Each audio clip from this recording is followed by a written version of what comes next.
Hi, I'm him, Bob Schmall. I'm a member of New Star, which is the astronomy club in the Valley.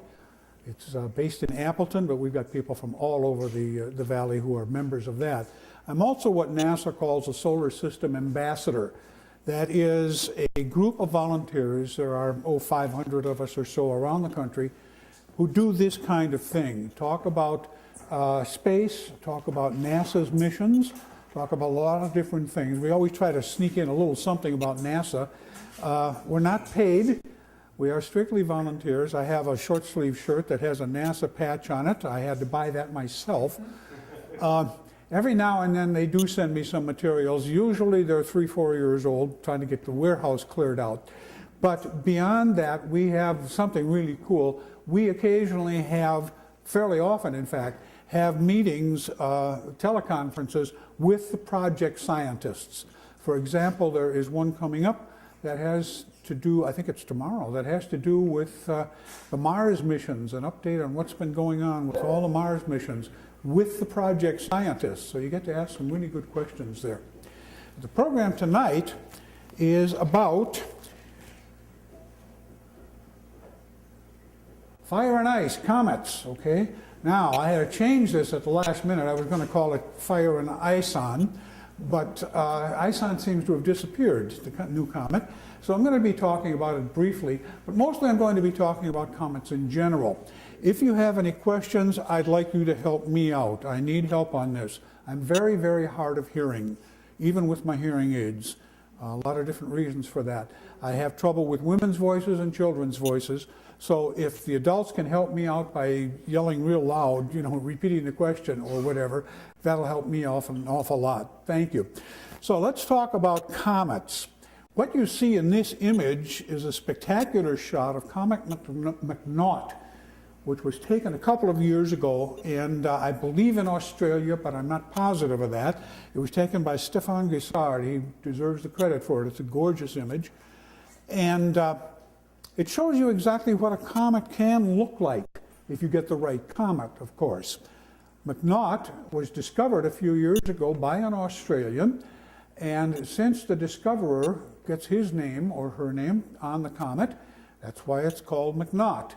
There's a minister in New Zealand, I believe, who's discovered I don't know how many comets, 15, 17 comets, and he has his name on all of them. There's an amateur astronomer in the States, David Levy, who has discovered a number of comets also.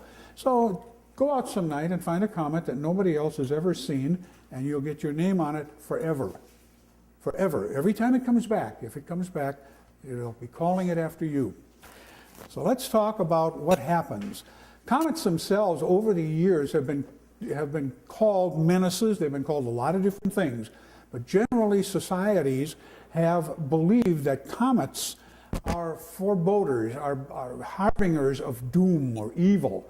A number of different societies have said that. The Romans believed it, for example, the Greeks. A lot of societies, Native American societies, all of them felt that pretty much the same way about comets. Now, the reason for that is that they didn't know what comets were. And comets are different than anything else in the sky. They're unusual. Everybody knows what the sun is, or pretty much. Everybody is familiar with the moon. They're not familiar with planets as planets, however. Okay? The word planet comes from the Greek planetes, which means wandering star. And so the ancients could see these things moving against the background of the stars. They thought they were stars themselves, and so they called them planetes, wandering stars. But comets were unusual. They didn't happen on any schedule. They could appear in the sky almost magically, and they looked completely different than everything else. And so various societies thought these were harbingers of doom, or at least menaces to the universe. The word comet also comes from the Greek, from Latin. The word coma, C-O-M-A, means hair. There is a constellation named Coma Berenices, which is the hair of Bernice. Okay? One myth about comets is that they are actually a woman whose long hair is streaming out behind her in the sky. And she is considered, again, a harbinger of doom. Here's the Great Comet of 1680. Now this picture was captioned as being from Augsburg, Germany, but to me it looks a little bit more like the Dutch picture, right? But this is what people were seeing back in 1680, and this is a fine picture of it. Very good, accurate description of it. So how do we get comets? Well, you've got to start at the beginning.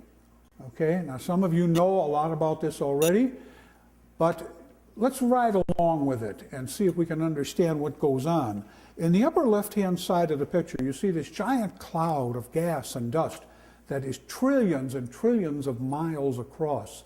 It's very, very tenuous, like not even fog. It's very, very thin stuff, but there's an awful lot of it in an awful big area. And since everything in the entire universe works under the influence of gravity, that cloud started to condense. Its own gravity started pulling all of the particles toward the center. They got closer and closer, and as they got closer and closer, they flattened out. The laws of physics says that. The whole thing flattened out and started to spin, to turn around. That would be the upper right. In the center, you see that what's happening is the cloud is starting to segregate itself into bands of dust. Well, those bands are composed of gas and dust, and as these tiny particles hit each other and clung to each other, they grew bigger and bigger, a process called accretion. Okay, well, that's what happened. They got bigger and bigger and bigger, and gradually the biggest of them collected awful of the other stuff in its own orbit. So you can see the gaps between the orbits, okay? But you can also see all of those things getting bigger and bigger until finally, on the lower left, we've got a bunch of planets. But we've got more than planets. We also have moons, okay? And there's a lot of stuff left over. Stuff that just didn't get collected up by the planets. Okay, leftovers. Well, how much of that? Not a lot. The sun grabbed almost all of that cloud, almost every bit of it. The planets grabbed almost all of the rest. The moons, comets, asteroids, dust, not an awful lot left, is there? But there was enough in that cloud to make all of the moons, and there are more than 150 moons in our solar system, and all of the asteroids and the comets. Well, what are comets? They're bits of the old universe, the old solar system. I'm sorry, not universe, but they're bits of the old solar system that didn't get swept up. And as such, they've never changed. They are the way they were 4.5 billion years ago when all of this happened. So what's important about comets for scientists is finding out what was like 4.5 billion years ago. That's why comets are so interesting to scientists. They can study them. Can you find a comet in this? On the far left-hand side, that's the sun, just a little tiny section of the sun. And then the third one from the sun, that blue one, is the one we're standing on. And then there's Mars, and the big one out there with all the bands is Jupiter, and the black dot on Jupiter is the shadow of one of its moons. Then there's Saturn, the second biggest one. In fact, it's also the lightest one. In fact, if you had a bathtub big enough, Saturn would float in it. Then there's Uranus and Neptune, and just to keep things interesting, I left Pluto in the picture. Pluto itself has 5 moons. Okay, a couple of them have recently been discovered. All of these planets together have a lot of moons, but they don't have the gas and dust in their orbits, except for Pluto. And that's why Pluto has been delisted. It's now called a minor planet, because the orbit of Pluto has not been swept out of all of the debris. The orbit is in a large cloud that's on the edge of the solar system. But there's another cloud, too. It's called the Oort cloud, O-O-R-T, named after Jan Oort, a Dutch astronomer. And what he said was, this is the remains of that big cloud of gas and dust. It's not as neat as it's portrayed here, but it is huge. There are billions and billions of things inside that, ranging from little specks and rocks all the way up to certain things that are larger than Pluto. And certain things out there in the Oort cloud have their own moons. They have been listed as minor planets also, just like Pluto. Okay? So outside all of this is the Oort cloud. I'm sorry, I just made a mistake, and I'm going to correct it before I go any farther. That is not the Oort cloud. The Oort cloud is a cloud of gas, dust, comets, etc., but it doesn't have any of the larger bodies in it. There is another belt that's just outside the orbit of Neptune, okay? Well, how far is the Oort cloud out? Hundreds of times farther away than Pluto. It's a huge cloud. What does that do for us? Well, that cloud is influenced by a number of things. The sun itself, the planet Jupiter, which influences all the other planets, and possibly even passing stars, because that cloud, that Oort cloud, extends about halfway out to the nearest star. And so any passing star over the billions of years might have disrupted it. And what it did then was it shook up the orbit of some of the things that were in there, and some of them plunged in toward the sun. Some got swept up by Jupiter. Some of them passed completely through. Some of them fell into the sun. Some of them did not. And a lot of them became comets. So that's where most of them came from, although there is another belt of comets within our own solar system, out there beyond Neptune a little bit. So, I'm sorry, between Mars and Jupiter. I haven't done this for a while. Comets follow different orbits. That means they all have to go in and swing or either around the sun or fall into the sun.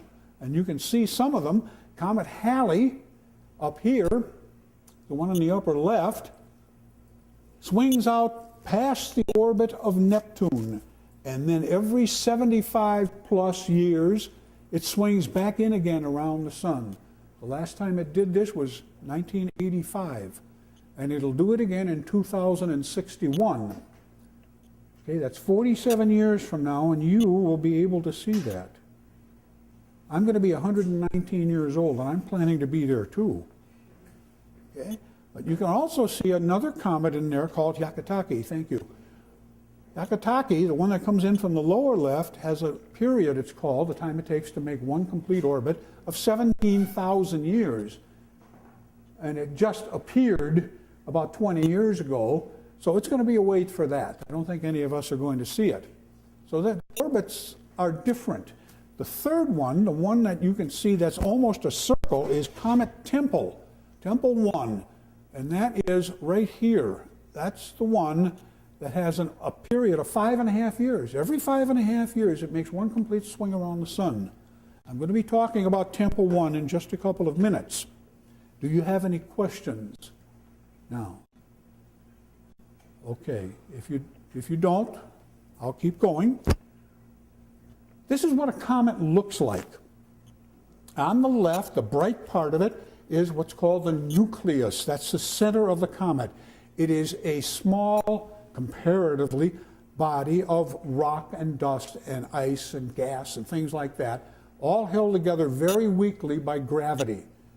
It could be anywhere from 100 yards to 1,000 yards to several miles across, but you can't see it because it's surrounded by what's called a coma.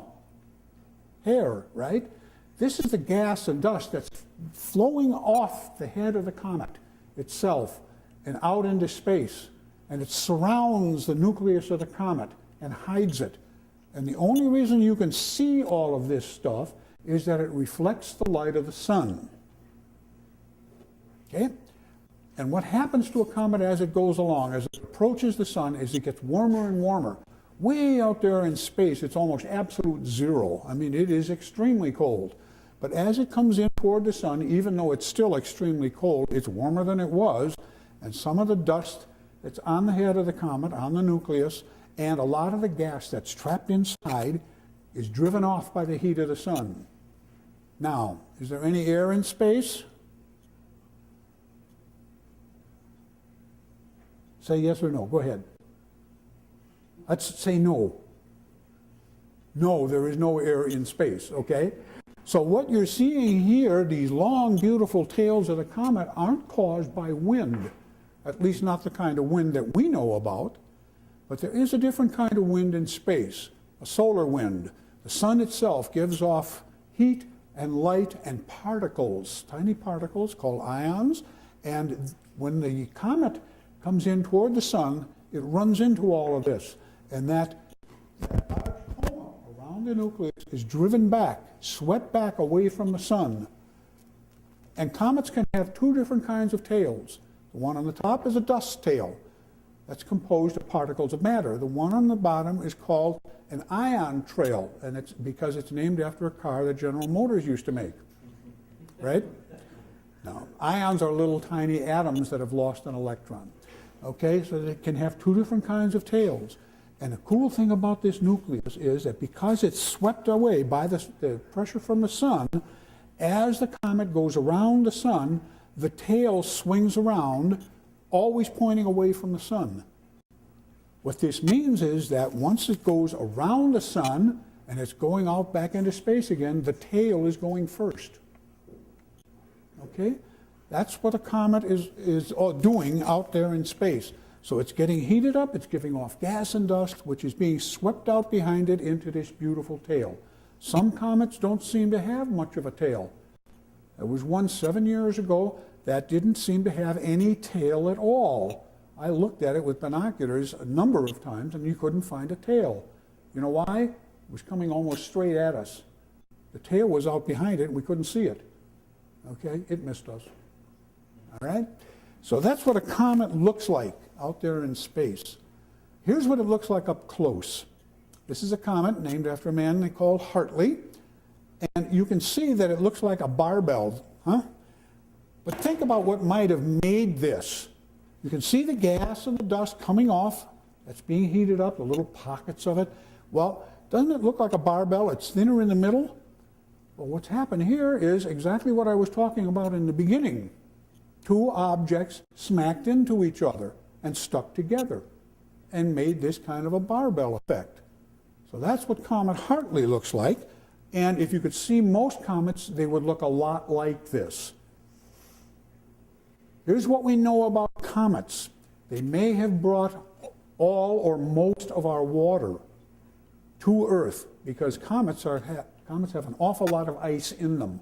It's frozen, it's harder than rock, and yet it's still there. So comets used to hit the Earth an awful lot in the beginning.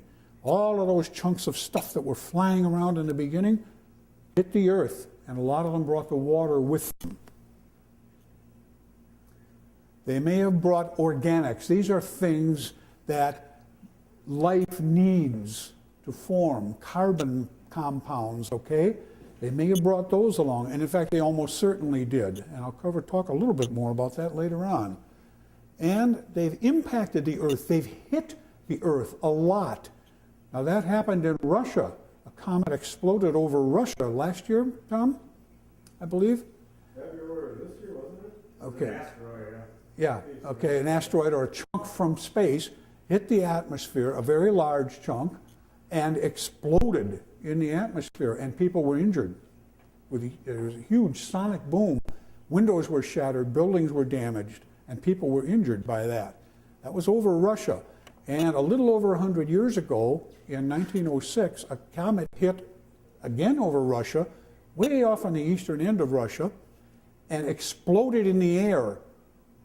And it flattened trees for miles and miles around. And I mean, they were flattened. And the interesting thing was, all the trees pointed away from the center. They all fell away from the center of that explosion. And it took several years to examine that. But then we found out an awful lot about it. Also, the comet that did that completely disappeared. Nobody's ever found a piece of it anywhere.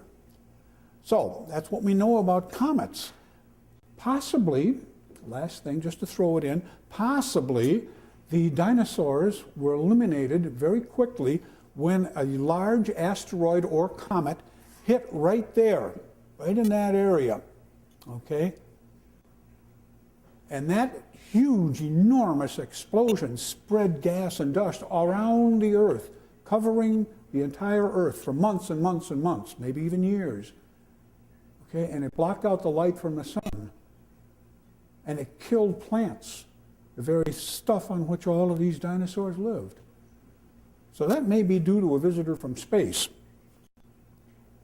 What we don't know about comets How does it evolve? This is famous Comet Halley.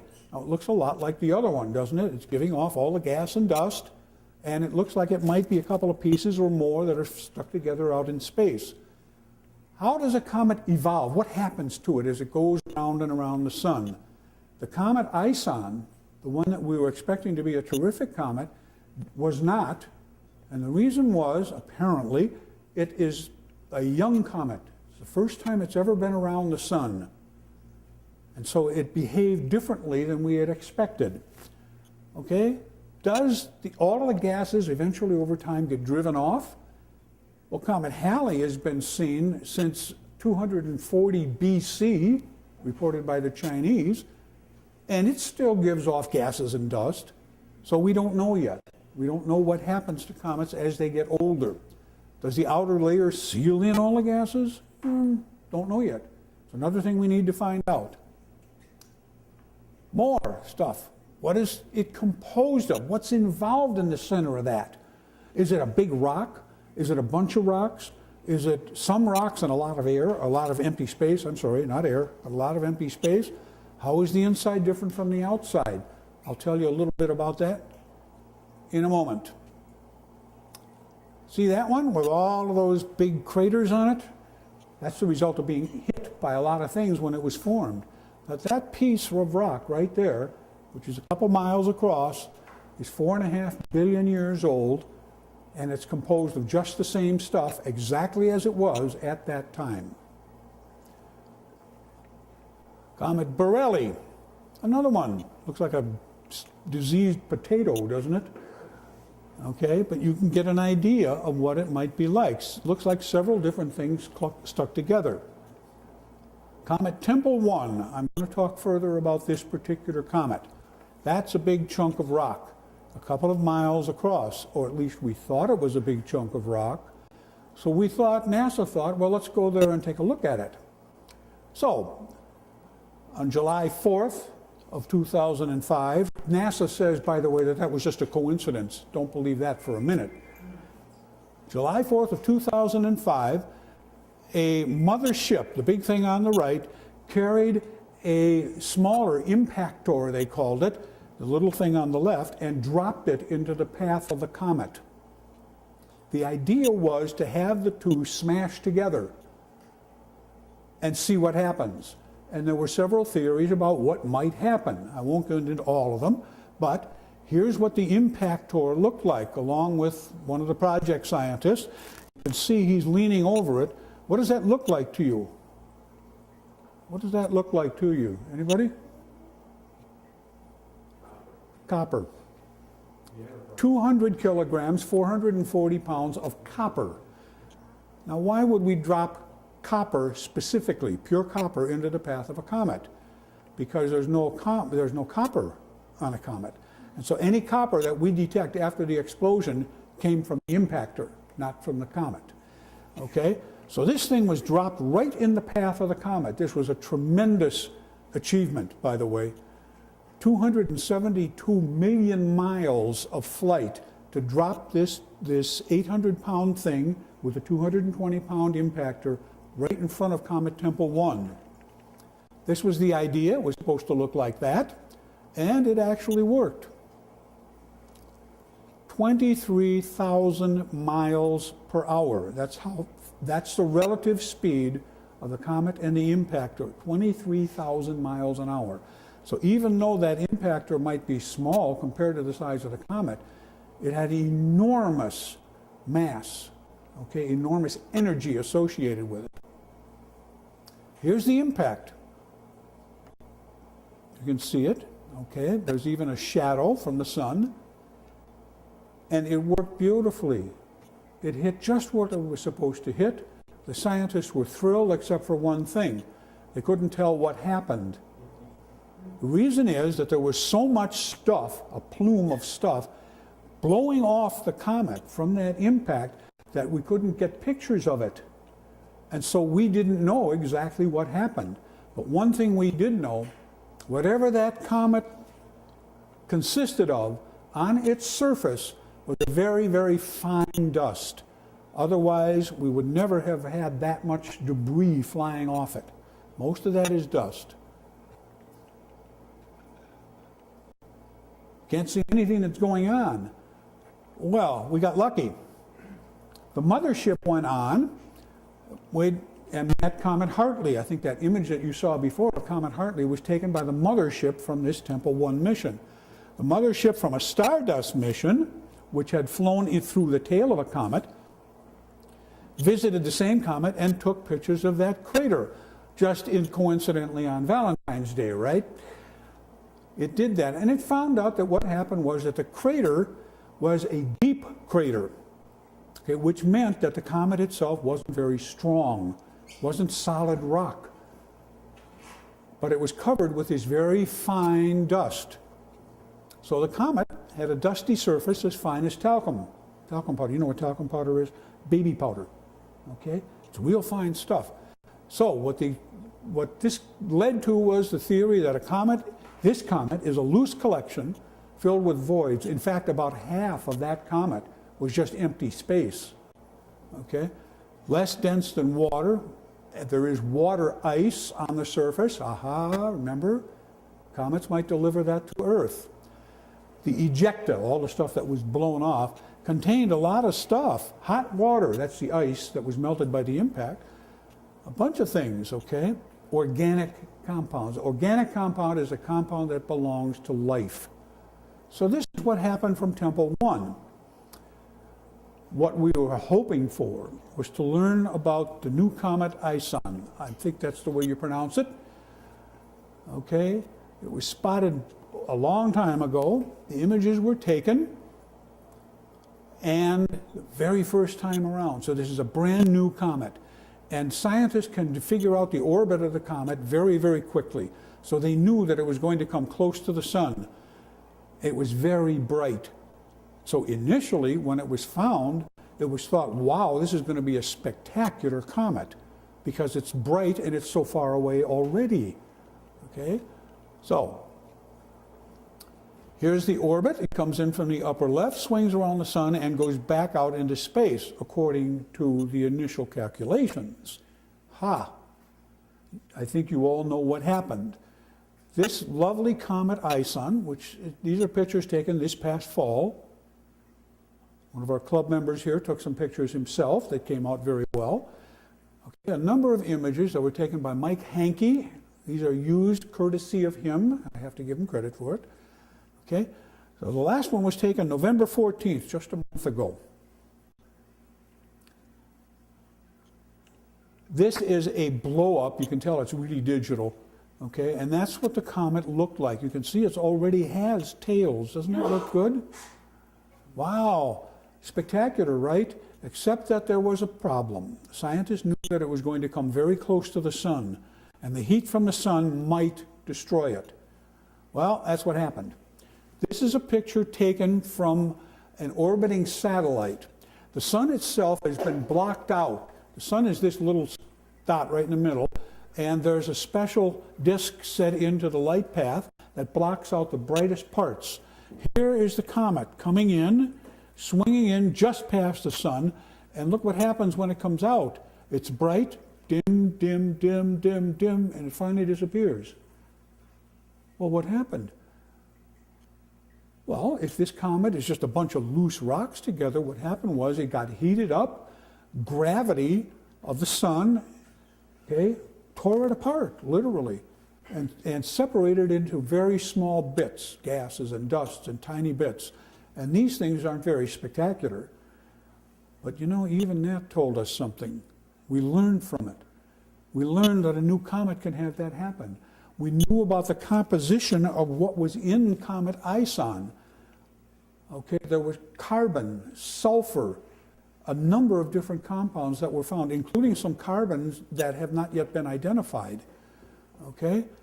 Now this is not Comet Ison. This is what happens when you really come close to the sun. This comet's orbit is taking it right down into the sun. And this happens a lot. Ison was a sun grazer. This is a sun impactor. So, this is what can happen to a comet as it goes along in its orbit. Do you have any questions about this? So going back to the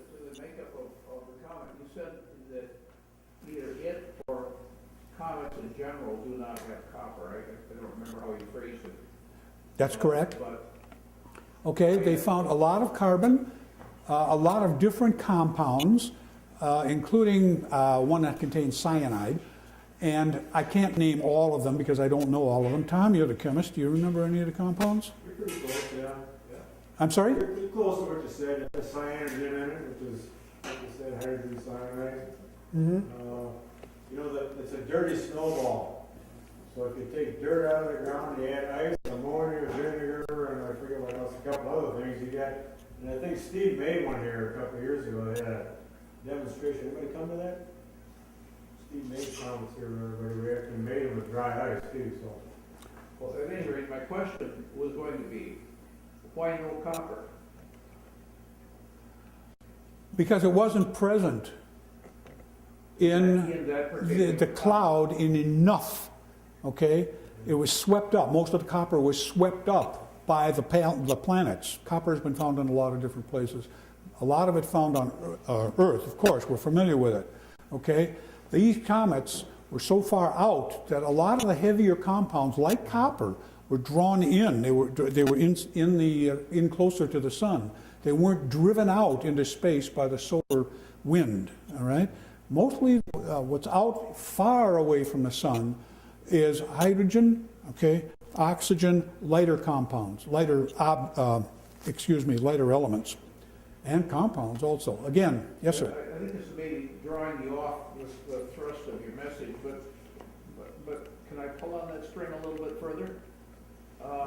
You know, we talk about mining asteroids and mining comets and mining planets.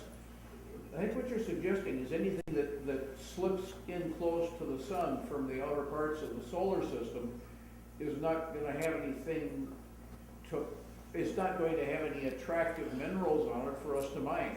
Is that a fairly accurate? To a certain extent, yes. The comets from the Oort cloud would probably be composed primarily of ice, okay?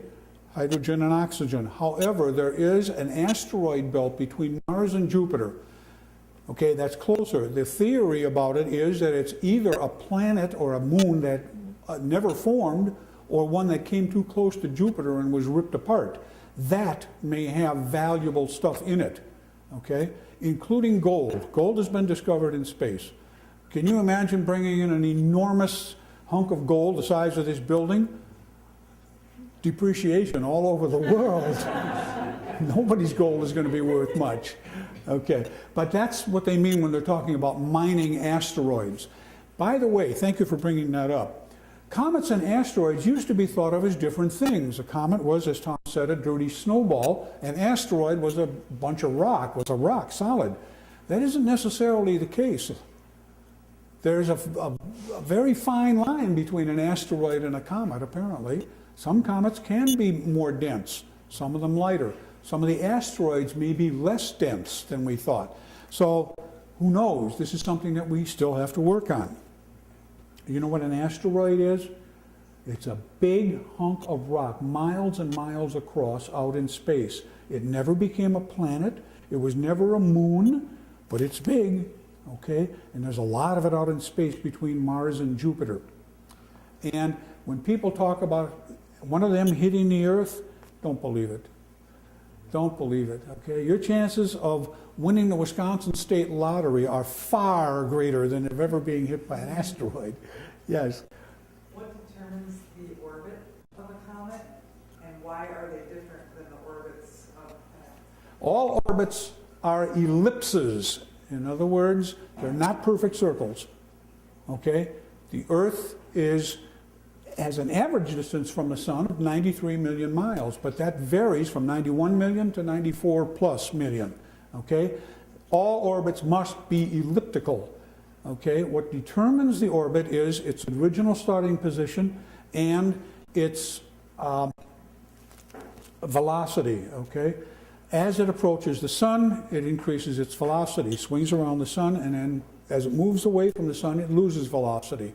The orbit depends on where it started from and how it was originally moved, okay? Is that clear? Why are the comets different? Why do they seem different than the orbits of the planets? Well, it depends on where they came from. The ones that came from the Oort cloud have those very long elliptical orbits.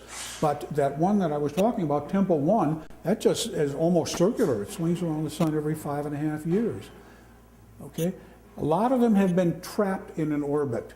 In other words, they may have come in from space, far out in space, but they're trapped, okay? Somehow, either they come close to a planet, or a moon, or the sun changes their orbit, and instead of having a long elliptical orbit, they've got a shorter elliptical orbit. Okay? That can change. Yes? I might need your help. How many comets have been destroyed by the sun? By the sun, nobody knows for sure, but it happens all the time. Several times a year, comets plunge into the sun.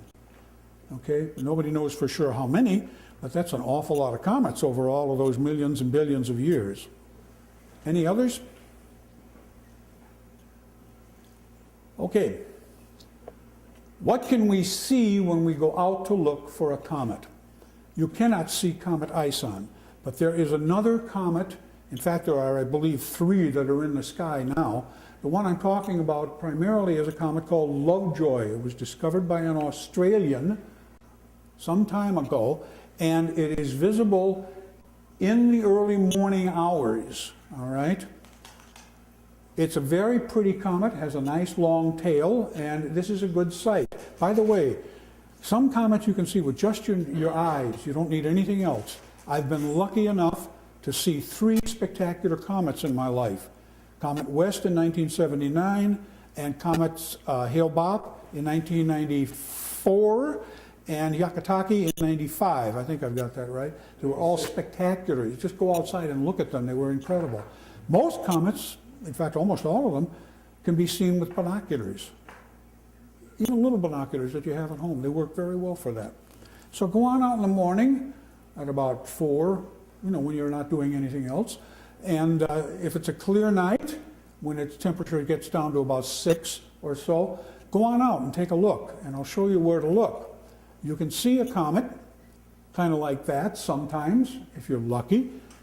Now this comet was taken, this picture of the comet, which is Comet McNaught, was taken in the southern hemisphere. How do I know that? This is our Milky Way. This is our own galaxy. These are 2 other satellite galaxies called the Magellanic Clouds, and you can only see those from the southern hemisphere. So this spectacular picture was taken in the southern hemisphere, probably Australia. So here's Lovejoy tonight, literally. Okay? Here's the Big Dipper. The North Star would be off in here someplace, but the Big Dipper is one of the most famous asterisms, it's not a constellation, in the entire sky. You can see it. If you go out at 4 in the morning and it's nice and clear, you'll see the Big Dipper primarily just east of north, and the Dipper's handle will be pointing to about 4 o'clock or so, all right? If you had a clock.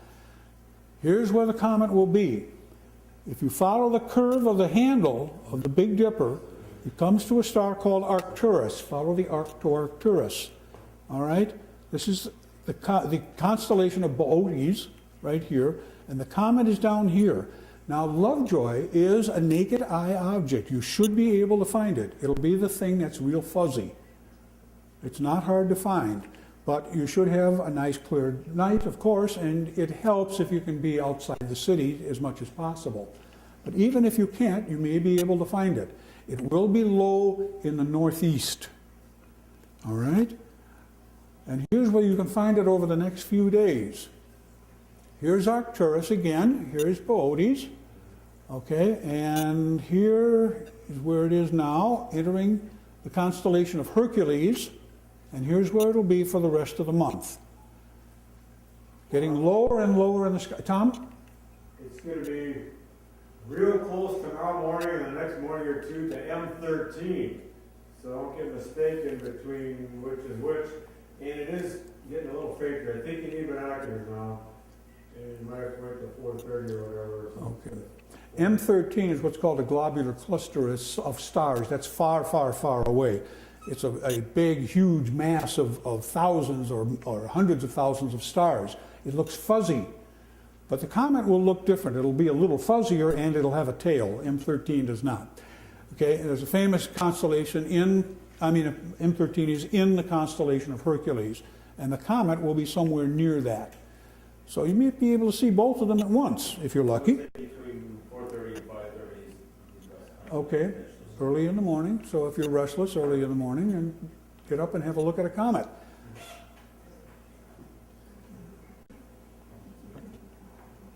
Any questions? What are the theories of the comet Aishan not coming It's around? gone. It's just gone and hit the sun, possibly, or No, you can't see it. okay, just gone. That's life. Okay. However, astronomers learned something from that. They learned from Comet Aishan. They learned that comets can fall apart. They learned the composition of Aishan, what the things were in it, what elements, okay? They learned a lot of things from it. So anything is useful. It's all grist for the mill. Tom? NASA is pointing the Hubble Space Telescope at it right as we speak, just in the general vicinity, to see if there happens to be a stone there yet, or something. My guess is there's nothing left. It came within 700,000 miles of the sun, and where it's 1 million degrees, it didn't have a chance. Yes, The it didn't. electromagnetic field there is so strong, and it didn't have a chance no matter how old it was. Okay.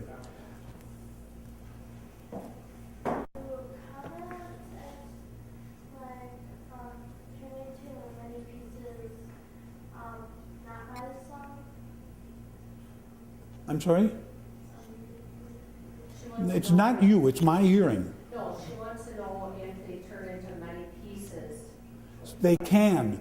There's a famous comet from about almost 20 years ago called Shoemaker-Levy, discovered by Gene Shoemaker and David Levy, that broke up when it was coming in, and it broke up into about 20 pieces, and all of those pieces hit the planet Jupiter.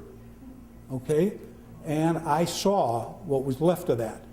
They hit around the corner, sort of Jupiter. You couldn't see the actual impact, but when Jupiter revolved, okay, you could see it. You could see the black marks on the surface of Jupiter where those pieces had hit. So comets do break up all the time. Yeah. Any others? Okay, thank you all very much. And Steve is going to leave you on a little bit of a hike. All right? Oh, by the way, you wanted me to mention something. When we fly through the tails of comets, and we do it all the time, when we go around the sun in our orbit, we fly through the tails of old comets. Some of them are very well known. They lead to what's called meteor showers. Meteor showers are little tiny bits of a comet, the size of an olive maybe, or a pea. When they hit the atmosphere and fly in the atmosphere, you see these beautiful streaks of light. That's old comets. Tonight is the peak of a meteor shower called the Geminids. They look like they'll be coming out of the constellation Gemini. Don't look at Gemini. You can just go outside in a chair and look up in the sky. The most famous one is the Perseid meteor shower, which is August 11th. It occurs for several days around that. But August 11th happens to be my wife's birthday. So for several years after we got married, I told her I was throwing a meteor shower for her birthday, and she stopped believing that real fast. But at any rate, that's a great time. August 11th, go on out. Even though it gets dark later, go on out, sit in a chair, have yourself a cocktail or what have you, and look for meteors. And if you look up, on any given night, you'll see meteors, the old pieces of a comet flying around in the sky. Okay, thank you all very much.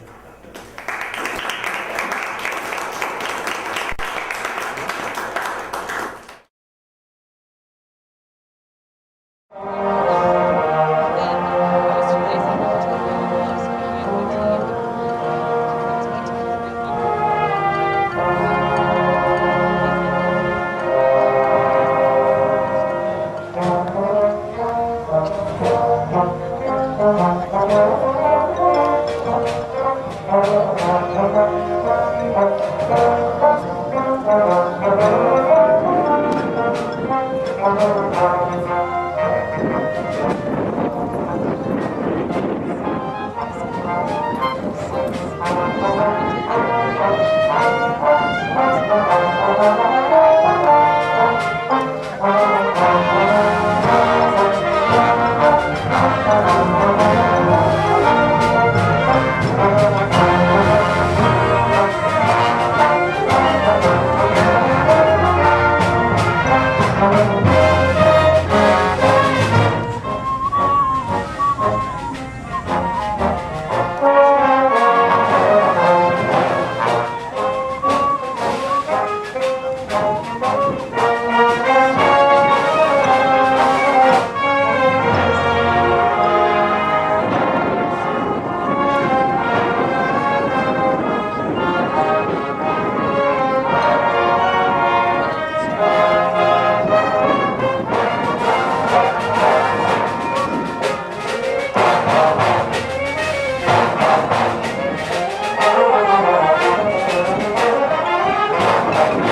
solemn moment of a benediction, an inspirational one, a time to remember, give thanks, or recall the blessings that we have in our life. Today, service members are deployed all over the world. We would like to honor all service members by a benediction of music, a moment to support their time commitment, and a chance to recognize themselves for the service that they have. We would also like to offer our thoughts and prayers to the 30 service members in Afghanistan that died on the helicopter crash, and also their families. Please welcome to the podium Sergeant Valerie Senior and the solo special Stan Cockridge, who will offer our benediction.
Stop thank our veterans for what they do, and especially when they're your father.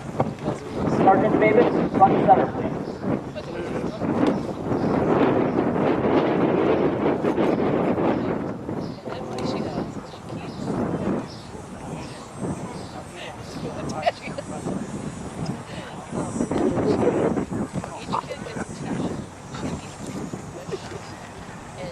Marine Corps Sergeant Davis served during the Korean War.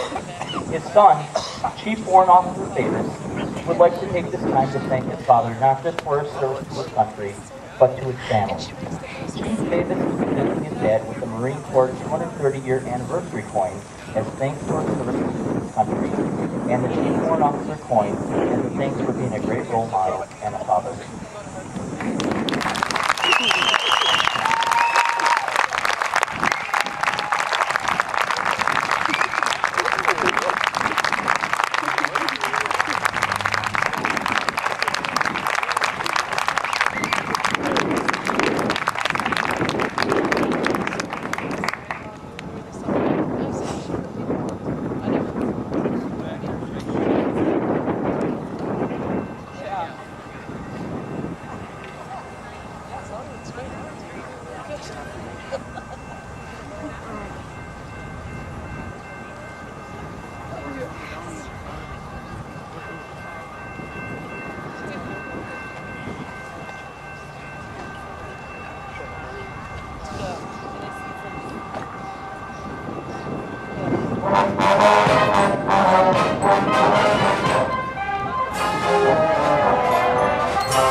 Good afternoon. My name is Chief Warrant Officer 4 Pablo Alcaraz. I'm the commander of the band, and I wanted to take a quick moment to shamelessly plug my bosses here.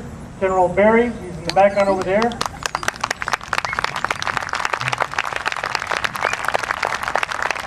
Brigadier General Barry is brand new to the 88th RST, and we're very appreciative of him coming out and watching us perform. And the louder you clap, the better I sound. So clap a lot. Thank you.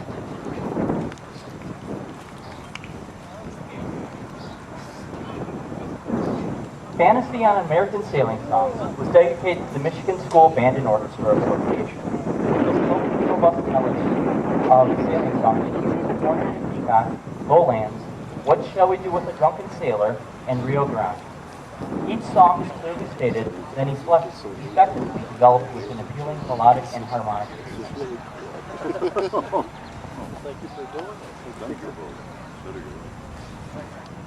Just that time.